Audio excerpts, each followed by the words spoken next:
Well, thanks for joining us again today as we continue our journey in these afternoon tea sessions and tracking our Bible overview from Genesis through to Revelation.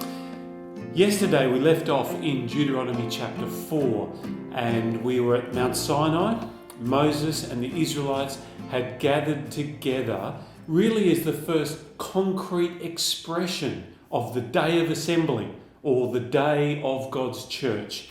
It was the first thing that they did after God had rescued them out of Egypt. Well, today we jump forward in time. We've left the mountain. Israel have been in the wilderness for 40 years. God has brought them into the promised land and he's given them a king, King David. King David who established the city of Jerusalem, and then his son, King Solomon, who built the temple. And that's where the focus of today's afternoon tea is. The temple at the heart of the city of Jerusalem. That is the next big moment in God's unfolding plan of salvation as we track through this idea of God gathering people to himself to fix a broken world. Now, there are plenty of books in the Old Testament which talk all about Jerusalem and the temple which lay at the heart of the city. Far too much information for us to cover in the next few minutes. So what we're going to do today is have a look at Psalm 122. It's a short little psalm. It's one of the Psalms of Ascent. It was a song that was used by Israel as they were pilgrims journeying from wherever they lived back to Jerusalem to meet there annually at the temple for worship. It was a song of ascent because as they ascended together to what was kind of the center of their universe, the city of Jerusalem, they would go up there and meet together around the temple of God. And so probably the best way forward for us this afternoon is to open up to Psalm 122 and just go through this short psalm verse by verse and see what contribution it makes to this unfolding story of God using the gathering of his people as the way he plans to fix a broken world. So let's have a look at this snapshot, this moment of time in Israel's Old Testament history. Have you got the psalm there in front of you? Psalm 122? Let's jump right in. Psalm 122 begins, verse 1 and 2. I rejoice with those who said to me, let us go to the house of the Lord. Our feet are standing in your gates, Jerusalem. So here the psalmist is singing, almost addressing this psalm not just to his fellow travellers, but even to the city itself. Psalm 120 is all about leaving.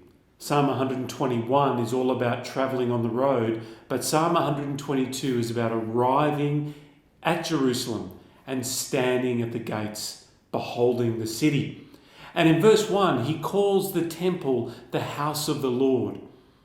And we can even just pop back briefly to Deuteronomy chapter 4 to get a better understanding of that. You see, at Mount Sinai, you remember what happened?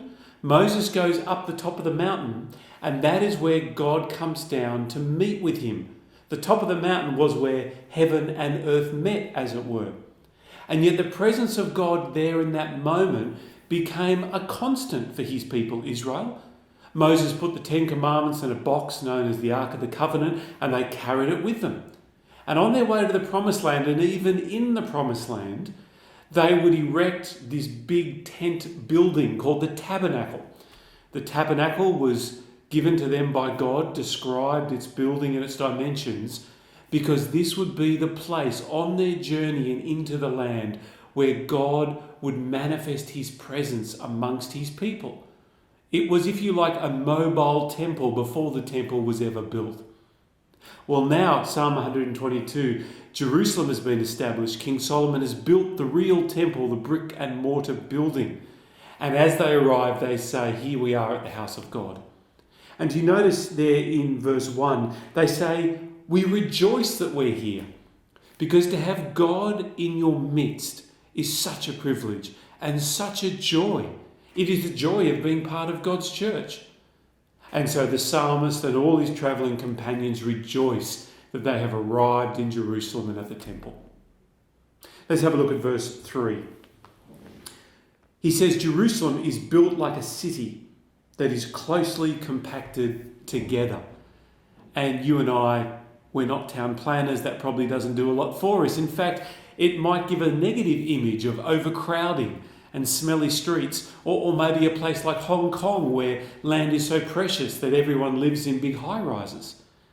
But having a city which was closely compacted together meant something very different in the ancient world. It was a dangerous and scary place to live, and you needed a city with strong walls, and everyone, your friends and family, and all your fellow citizens would gather inside the city. There was strength in numbers. Verse 3 is a picture of safety. But not just safety because everyone was there. You were safe because you were in the city where God was present in the temple.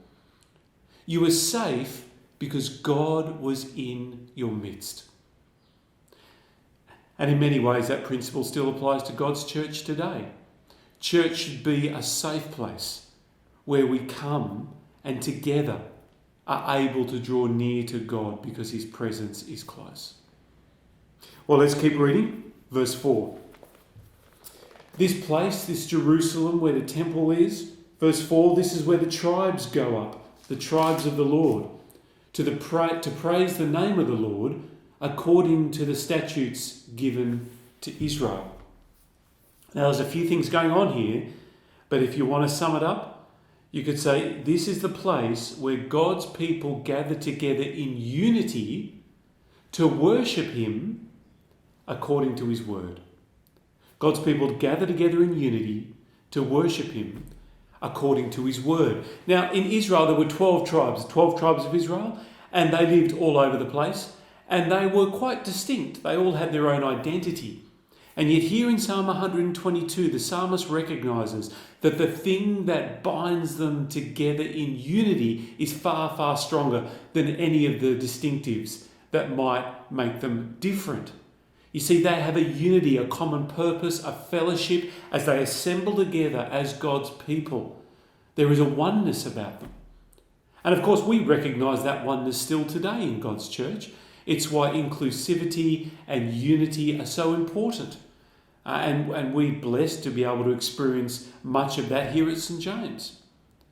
God's church is always going to be a place where God's people come together in unity in order to praise and worship him according to his word. And that is really important because we don't get to worship God however we see fit. We worship God according to how he sees fit.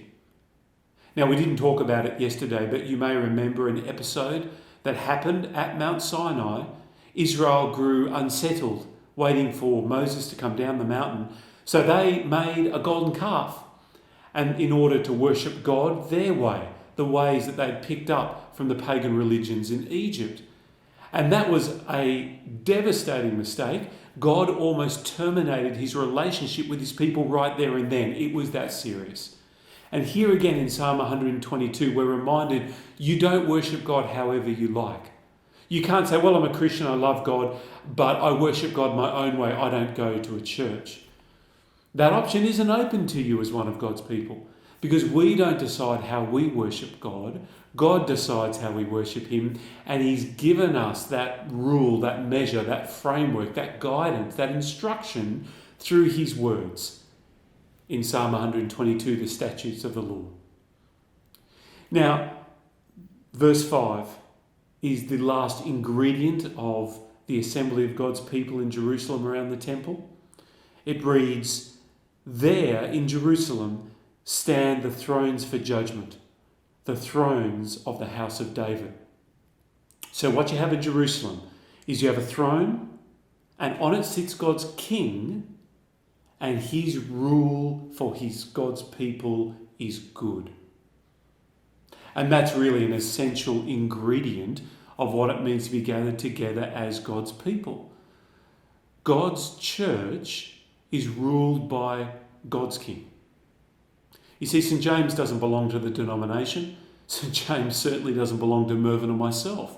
St. James belongs to Jesus. He is king of God's church. Just as in the Old Testament, God's King David and his descendants were the kings that God had chosen to rule over the gathering of God's people in Jerusalem.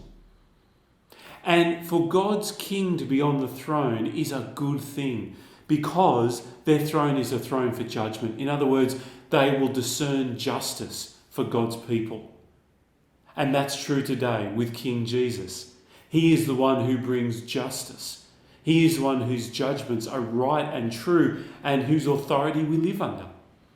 In fact, all the nations around were to look to Israel at Jerusalem at this point in time and say, wow, isn't it amazing that God is a good God, and that his king is a good king, and that this place is full of justice and righteousness. We want a part of that. So here you have all sorts of ingredients that are required for the gathering of God's people. You have people gathering together in the presence of God in unity as fellow believers in worship around his word under the good rule of his king. But if you look at the end of the psalm, verses 6, 7, 8 and 9, the tone changes ever so slightly. Pray for the peace of Jerusalem. May those who love you be secure. May there be peace within your walls and security within your citadels.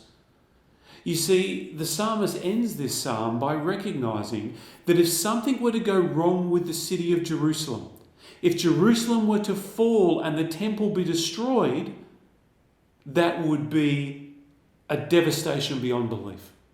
Because then the place of God would be lost. God's people would have no rally point, and the presence of God would be lost from amongst their midst. And of course, jumping ahead, that's exactly what happens. Tomorrow we're going to see how Jerusalem, the city of God, is lost and the temple is indeed destroyed. Now, of course, the psalmist doesn't know that yet, writing these final verses, but there is a hint here that if something should go wrong in Jerusalem, that would be a devastation. And of course, we sit reading this psalm with all the privilege and blessing of being New Testament believers.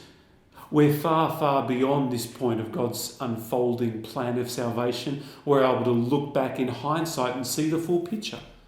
And we can recognise that the city of Jerusalem that still bears its name today in the Middle East is no longer the focal point of the gathering of God's people. That city still exists, but it has lost all meaning in God's unfolding plan. Because at the beginning of the New Testament, in John's Gospel, John chapter 1, he says that when Jesus came, he came to dwell amongst us. The word he uses there is the word tabernacle amongst us. In other words, when Jesus arrived, God set up that tent again, that place of his presence. It was found not in a building, but now in Jesus. A little later on in John's Gospel, Jesus says, if you knock down the temple, I'll build it again in 3 days. And John tells us that he wasn't talking about the building, he was talking about his body. Jesus is now the new temple where we are able to come and find our fellowship and our worship of God. It's bound up in the man Jesus, not in any building or place. And of course, the physical city itself, we read in Hebrews chapter 12, I mentioned it the other day, that we now look forward to not the earthly Jerusalem, but the heavenly Jerusalem. But of course, I'm getting ahead of myself, because tomorrow we need to fill in the next part of the story. And to do that, I need you to read up on Isaiah chapter 14, verses 3 to 15. Isaiah 14, verses 3 to 15. That's what we're going to be looking at tomorrow as we see the next chapter in our Bible overview unfold, when shock, horror, the worst possible thing for the psalmist that the psalmist could imagine actually happens. There is no peace in Jerusalem. Jerusalem is lost and its people are scattered. But read ahead and we'll pick it up again tomorrow. Look forward to seeing you.